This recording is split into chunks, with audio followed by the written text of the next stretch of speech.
Hey everybody, let me walk you through our endocrine chart here. This is an image from your all's lab manual, and it's really nice because it does show all of our endocrine organs. So I'm going to start up here in the brain where we can see the thalamus, which we're going to use as a landmark for locating the hypothalamus, which I think looks kind of like a duck's beak. Behind the thalamus we can find the pineal gland, which makes melatonin, and then below the hypothalamus here I see the pituitary gland. As I move down into the cervical region and the neck, I find this, the thyroid gland. In the thoracic region, the thymus, which makes thymosin. And then I drop down into the abdomen and I see here the pancreas, and they've cut out a little chunk of that pancreas so you can see what's behind it. On top of each of the kidneys are the two adrenal glands.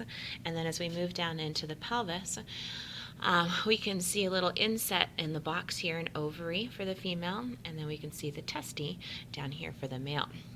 Now, while we're on this chart, I also want to take us over here where we can see an anterior view of the pituitary gland, with that anterior lobe being significantly larger than the posterior lobe. And then here's a lateral view of it from the side, again, anterior lobe being more larger, more significant, posterior lobe being a little bit smaller, which makes sense because it produces less hormones. We have two hormones produced back here. They are oxytocin and antidiuretic hormone. And then we have six up here. We have FSH, we have LH, we have ACTH, GH, TSH, who am I forgetting? Oh, I'm missing one. It'll come to me. Go to your lecture notes. What else do we see on this chart? We've got a posterior view here within the neck region. I can see the back of the thyroid gland, and we care about that because it shows us the 1, 2, 3, 4 parathyroids.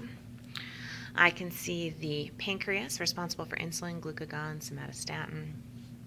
And then here's that adrenal gland with the cortex and the medulla. And then this is probably one of my favorite parts of this chart here.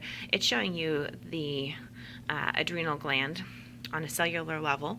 This would be the outside of the gland. We can see the capsule, the zona glomerulosa, the zona fasciculata, the zona reticularis, and then the adrenal medulla up there.